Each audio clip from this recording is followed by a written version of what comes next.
রিয়া রিয়া কি রে শান্তা বোন তোর এই অবস্থা কেন তুই হাতটা বন্ধ অবস্থায় স্যার আপনি কোনো কথা বলবেন না, আপনি শুধু পড়তে দিন। আরে ওকে এই অবস্থা করে কি ওটার রাখছিস পিছনে আপনি লুকিয়ে থাকেন। আরে কি হচ্ছে এসব কি হচ্ছে এসব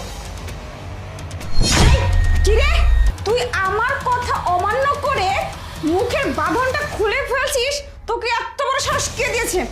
ভাবি শোনো না, আমার হাতের বাঁধনগুলো খুলে দাও না, আমি কলেজে যাব। কলেজে যাবে, লেখাপড়া করে কালেক্টর হবে? হ্যাঁ, তুমি লেখাপড়া করলে ঘরের কাজগুলো কে করবে শুনি? ও সারাদিন তো বসে বসে শুধু গিলিস, কাজ তো একটাও করিস না। ঘরের কাজগুলো কে করবে? আমি কি এর জন্য কি কাজের লোক রাখবো নাকি? তোর ভাই আমাকে কয় টাকা দেয় মাসে? খেয়ে খেয়ে তো সব ফুরিয়ে ফেলিস। সংসারটা কি করে চালাতে শুধু আমি বুঝি।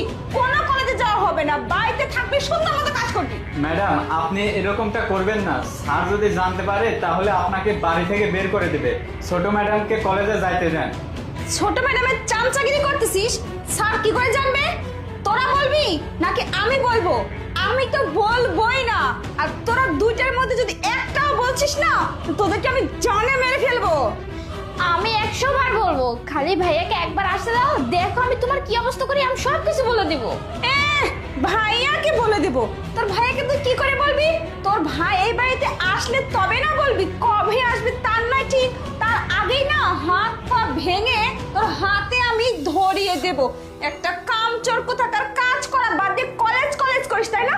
আপত্তার বিয়েও হয় না যে বাড়ি থেকে বের করে দেব। তোকে নাকি বিয়েও করতে চায় না, খেয়ে খেয়ে শরীরটা তো এরকম বানিয়েছিস। ঠিক আছে ম্যাডাম, আমি ম্যাডামকে বাইরে নিয়ে গিয়ে সব কাজ করাচ্ছি। স্যারকে কোনো কিছু বলতে হবে না। এই চলুন ম্যাডাম। এই একদম না, ওকে বাইরে নিয়ে যাওয়ার কোনো প্রয়োজন নেই। বাইরে যেতে হবে না ওকে, ও বাইরেই থাকবে আর বাইরের সমস্ত কাজ করবে। ঠিক আছে ম্যাডাম, ওকে বাড়ির ভেতরেই কাজ করাচ্ছি। কোথায় কাজ করবে আরে নয়ন, তুমি কখন আসলে? আমি কখন আসলাম? আমি আরো অনেকক্ষণ আগেই আসছি। আমি এসে দেখলাম আমার বোনের হাত পা বেঁধে তুমি এইখানে মাটিতে বসিয়ে রাখো। আমি আমাকে বলছি স্যার আপনি পর্দার নিচে দাঁড়িয়ে থাকেন, সব কিছু দেখতে পাবেন। আমি এখানে দাঁড়িয়ে দাঁড়িয়ে সব কিছু দেখতে পেয়েছি। তুমি আমার বোনকে দিয়ে বাড়ির সমস্ত কাজ করাও। ওকে কলেজে পাঠাচ্ছ না তুমি, তাই না?